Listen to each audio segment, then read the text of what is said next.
let's start with the interview method. As the name represents or suggests, interview method involves an interview between the researcher and the respondent. Okay, it is a face-to-face communication between the. It can be the field investigator or it can be the researcher. Suppose if it is a very large research, the field investigator will be talking to the respondent. So there is always a face-to-face communication between the two parties. So there is the possibility of getting both verbal and non-verbal, or capturing both verbal and non-verbal communication is possible in an interview method. But when we look into this method, the greatest disadvantage quoted by people who have gone for it is regarding the time. It consumes a lot of time, and you have to schedule an interview at the convenience of the respondent. So that's why data collection becomes a tedious process and a lengthy process. That's the main drawback which is being quoted by the researchers who have gone for interview method. And maybe in case of a large sample survey, interview method may not be possible because of this disadvantage, that is it is a lengthy process. And the most as you say, the best merit which you can talk about, or the most advantageous factor of an interview method is here the interviewer, or maybe the field investigator, or maybe the researcher get to know this person, whoever is being on the other part interview, on the other part of the interview, where maybe the respondent get to know about him or her, and maybe he has a freedom to, even in case of a structured interview, he has a freedom to alter the questions to capture maximum information from the respondent. And you can pace your questions, or you can pace your interview on the basis of the mood of the respondent. You get to know, yes, what are the possibilities for you to get more information? How should you face the question, place the questions, or how should you ask the questions to different category of people? We know that people differ with each other. So maybe the acceptance of different questions and answering depends upon that particular condition and also that particular individual. So you get to know, you try to build a rapport with the party, and then you collect the information. So the quality of the information which you get is supposed to be higher when we consider this interview method, because looking at the facial expressions, looking at the non-verbal communications, and also the direct communication, the researcher get to know what is the real condition that is associated with the problem under study. So that's the merit, the plus point of an interview method. And another factor here which we need to consider is we are actually directly approaching the respondent. So the chance of non-response from the respondent would be very less in case of an interview method. Of course, if the party is not interested to fill your or to answer your interview, you would reject it at first hand itself. No, I am not interested to have an interview with you. But in case of the second method, which we would be discussing in our class, that is questionnaire method, here it's actually a method where we are sending the questionnaire or by mail or by email, or maybe through a field investigator. In certain cases, the researcher himself carries the questionnaire. But the chance of getting it answered, it's not on the spot. You give it, you get it at a later stage. So the chance of getting it back is comparatively lower. The chance of getting your questionnaire answered when compared with the interview method, the chances are lower, because there is no rapport building between the parties involved in the data collection process. So that this is a broad understanding. So in interview method, always there is a face-to-face contact between the between the party, the field investigator or the researcher, and the respondent. So that's what, in case of an interview method, there is a face-to-face conversation, and it's verbal. You talk to that person, you directly ask the question. So it's a verbal method, and you are not give. Maybe there are two types of interview method. One is structured and unstructured. In case of structured, you have a definite set of questions which you are going to ask to the party. You have it, but at the same time, in case of an unstructured questionnaire, unstructured interview method, you just give the topic. You are just directing the focus to certain areas. The other party has a freedom to explain on the basis of his or her convenience. So in that case also, in case of an interview method, your conversation is directed with some basic purpose. You're not asking everything. Yeah, if it is just an interview of a celebrity with no purpose, yeah, he is a personal, he's a celebrity. You want to know about his life. You want to know, people are interested to know about his achievements. All that is different. But in social science research, the communication in an interview method definitely will be with a purpose. You want to get the data which is related with your research field. So that's why we often say that the conversation is with a purpose in case of an interview method. So the first thing is there is face-to-face contact between the two parties, the interviewer and the respondent. The second is this contact in most of the cases would be verbal. Of course, now we are talking about a virtual environment. So interview can also happen in a virtual environment or virtual setup. So that is pretty difficult, but still there will be a verbal conversation that is happening between the two parties. Yeah, and the conversation will be with a purpose. And when we are talking about the process, definitely the first thing which is often no, in certain cases not taken as an important factor is getting the permission, knowing the convenient time of the respondent. Yeah, that is very, very important for an interview method of data collection. Suppose if the respondent is not at all comfortable when you approached him, you did not intimate him that you are going to come and collect the data from him, or maybe he is not convenient.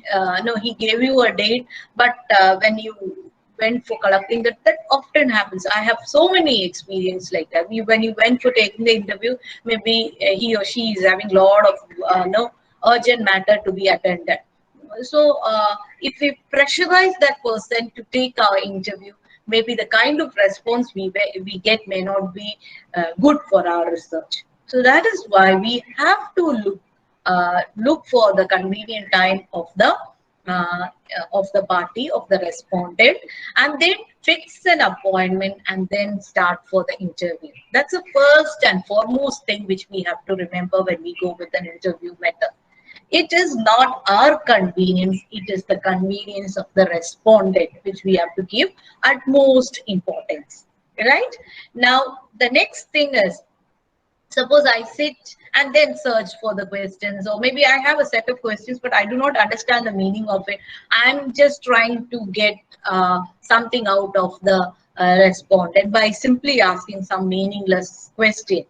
In that case, the other party will be frustrated, will not be interested to listen to us. So we need to make a ideal preparation regarding the area to be discussed at the time of interview.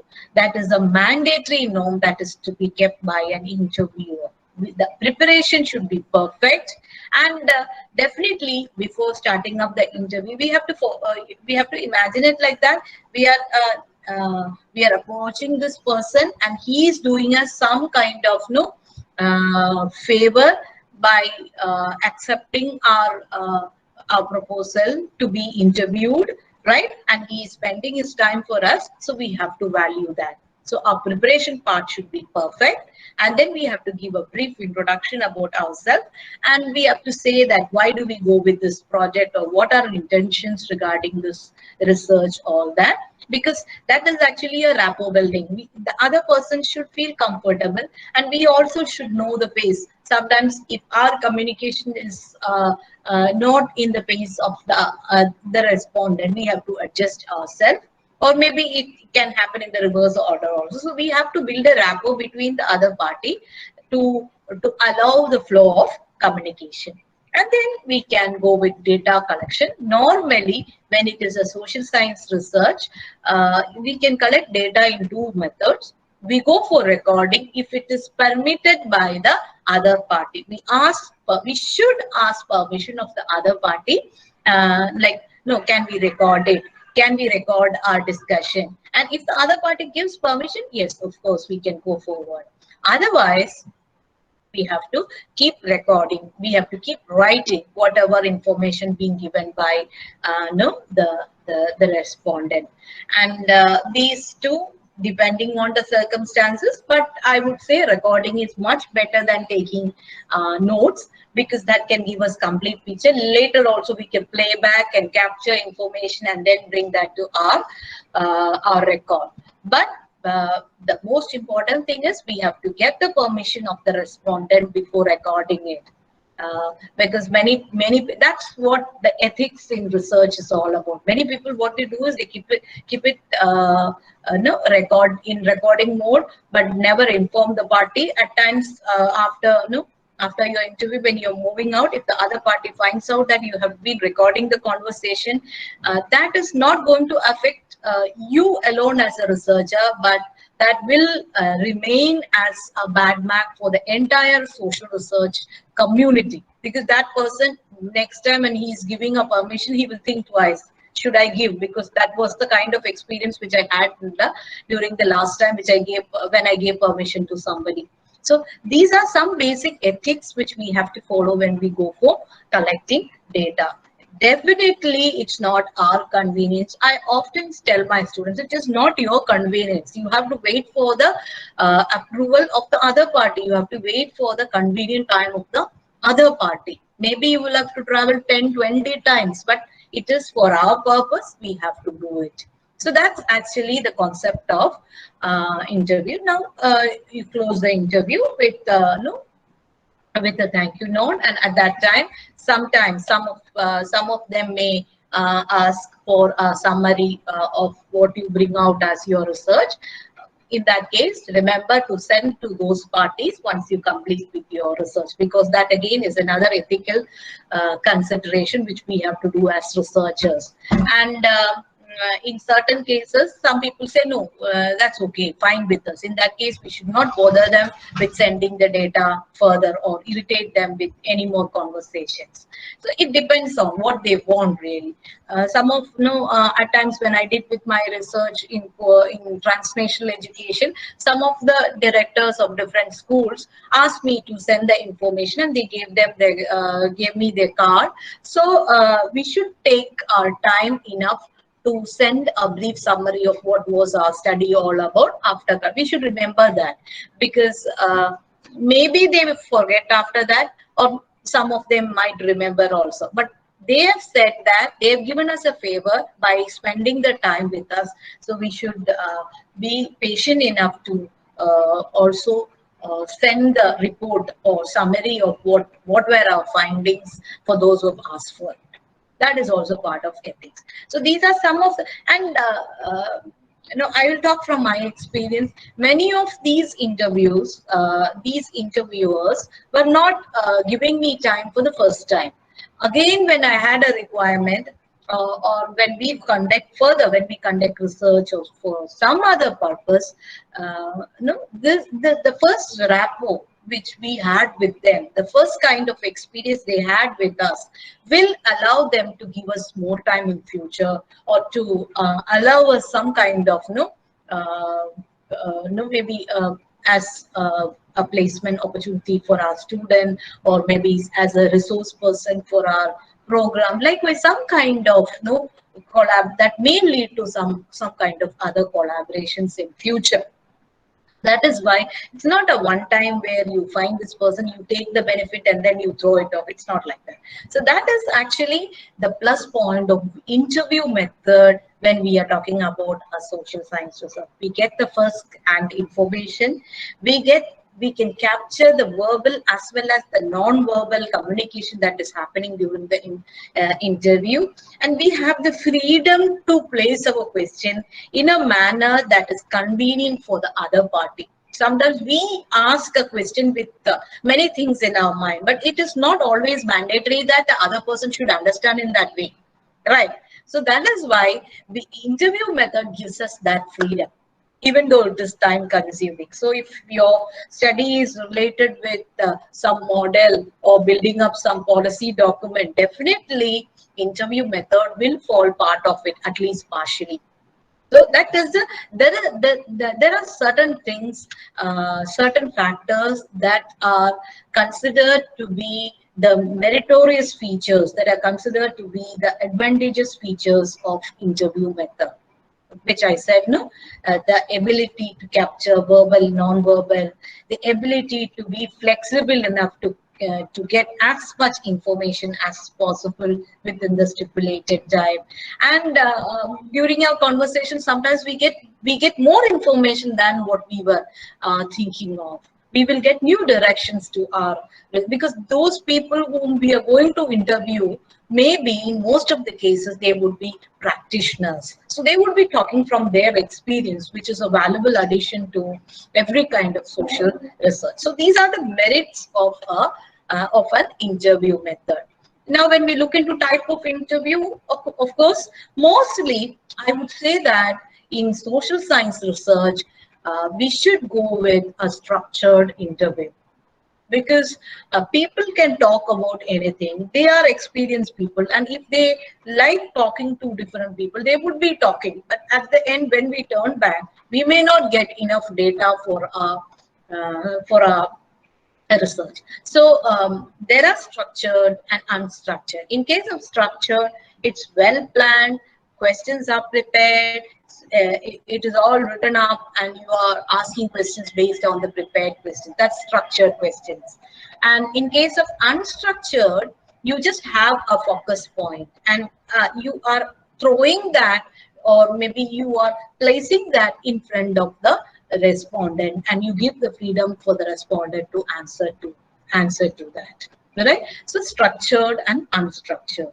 Then clinical interview, definitely it goes with the clinical environment, or no, the hospital environment, where you're trying to diagnose a disease, or maybe in psychological interview, where you want to know the reason behind a particular kind of behavior. So it's actually that needs to be performed by only people who are trained for it. Clinical interview, we say, no, clinical psychologist and all.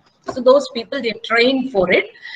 They have taken training of so many hours to conduct such interviews, right? Then focused, as I said, there is an area predetermined. Or if I'm just interviewing a celebrity, it may not be focused. But if I'm going for a research in an area of no, the publications, or the kind of research outputs being done by a particular person, it's focused. I'm not looking at the whole life of that person.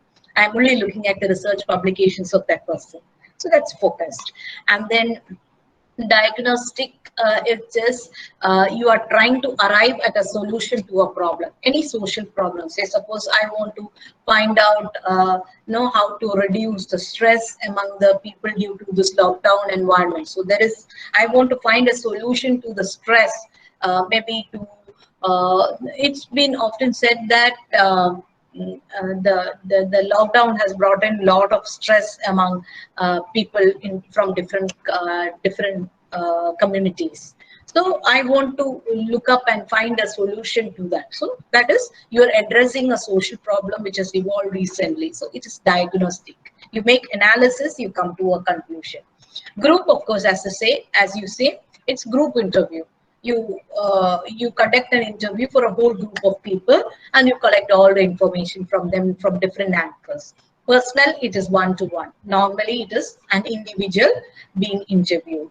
Telephone, when the interview is being conducted through telephone or other electronic devices. That is another one. As I said, no. Now, the most of it's happening in virtual environment, and I'm talking about an international interview scenario. All right. So that is what we call as the telephone or electronic based interview. Now you can see that companies during this COVID, they are taking interview online. It's through the internet, right? It's through or different platforms, maybe Zoom platform or Google platform, right? So that is also one way of conducting an interview. It's also one-to-one talk, but the media is different. It's not face-to-face, it's through an electronic device. So those are the types of interview. Now, so we were talking about the interview method. The basic feature of an interview method is there is always a face-to-face communication between the two parties. So there is a verbal conversation that is happening between the two parties. Now, when I compare the questionnaire method, what is absent in questionnaire method is that verbal conversation. The chance to capture the verbal and non-verbal communication is absent, because you prepare a set of questions, you send it to the party will fill it and send it back to us. So that is prepared and sent by post, or maybe you can hand it out. In our case, most of it, we give it, if we want to collect data from the students in a college, we just give it to them, pass it to them, right? Or it can be through email. And it contains a list of questions that needs to be answered. And you expect a standardized result from questionnaire, because you set the question, you expect a standardized result. And that is with respect to closed-end question. Okay, open-end question, there is no standardized result. It depends on the answer of the respondent. Now, I'll tell you what is open-end and closed-end question. Structured and unstructured means, yes, questionnaire can be structured with questions numbered from 1 to 50, or it can be you just put please place your opinion about the impact of advertising on the sales promotion of baby foods. It's an open-end question. It's structured. You got a question, they can answer as they want. So that is actually an unstructured. Maybe you gave the topic, then they can answer it, they can fill it and send it back to you. So questionnaire method, it talks about a set of questions that what is absent in a questionnaire method is the verbal conversation that is happening between the interviewer and the respondent. Okay. Now, structure of a question. Definitely, your questionnaire should have 3 parts. What all arrangements you make, it should have 3 parts. One is administrative questions. Administrative questions means for you to identify who is that person. Maybe the name, or maybe in case of students, the admission number, or maybe the telephone number, or maybe email address. Some kind of identity needs to be there in your questionnaire for the administrative purpose. What all depends upon the freedom you have. Some people may not like giving all the information, right? So what all you want, the minimal requirement should be there for administrative purpose. Then demography, you want to know, no, because sometimes in social science, the behavior can vary with gender, the behavior can vary with educational qualification, the behavior can vary with age, or it may even vary with the place of origin, all that. So based on the requirement of your social research, you have to have a set of demographic questions. That is the second part of your questionnaire. And the third part is your target question. Target question is the actual set of questions, what you need for your study. So definitely your questionnaire should have 3 parts. Part 1, it's for your administrative purpose. That minimum thing what you need is an email address. Okay, and that is for you to know from where, who, all these things. And then demographic profile, depending upon the requirement of the researcher, it should have if you feel that there is some difference based on age, gender, or maybe educational qualification, or maybe location, You have to give that as your demography questions. And then target questions is the actual questions that is meant for your research study. So this is the structure of a questionnaire.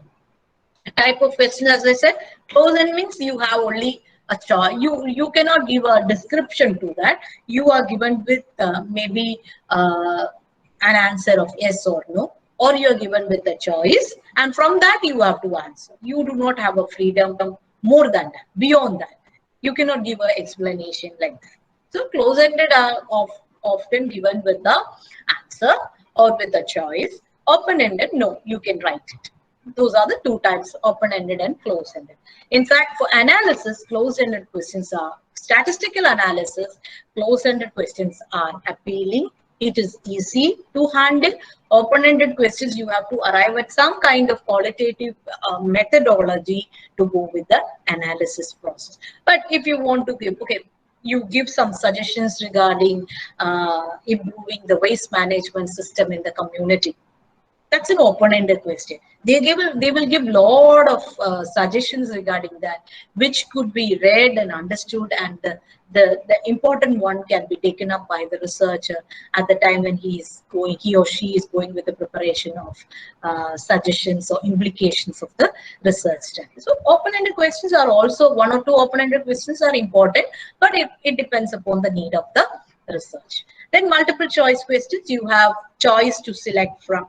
The factors affecting the price of a product, the factors affecting the demand of a product. You can give choice and they can choose from that, the most important.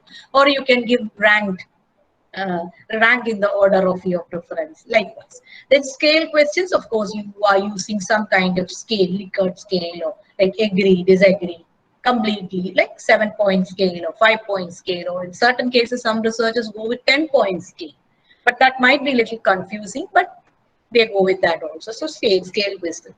Metric questions are numbered in the order. It's like a matrix. So you can number it, you can order it in the preference, in your preference. So it's now it is dropped out, right? And the contingency question is, sometimes the researcher would like to know uh, the customer satisfaction regarding maybe Cadbury's chocolates. So in that, the minimum requirement is that person should have consumed once or more than once, at least one time, the chocolate being sold by Cadbury's company. That's a minimum requirement. So the primary question, contingency question is, have you tasted the chocolate sold by, or have you purchased the chocolate sold by?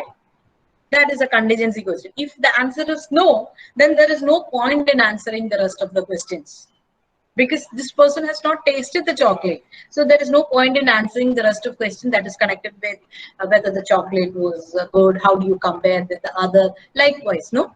So there is no point in that. So those questions are contingency questions. You want to eliminate the people who do not fall into your category.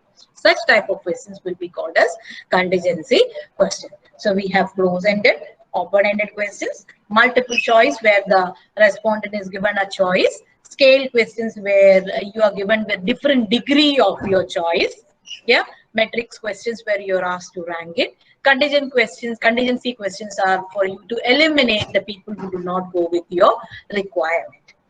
So to have a recap, today we covered two quantitative methods of data collection. One is the interview method and two is the questionnaire method.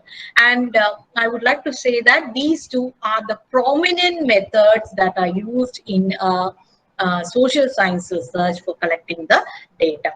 The particular feature of interview method is there is always a face-to-face conversation between the respondent and the researcher or the field investigator. So there is possibility of capturing the verbal and non-verbal communication.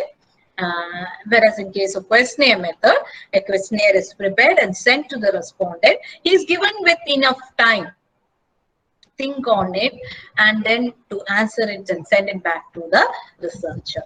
So here, the greatest benefit of questionnaire method is it is convenient.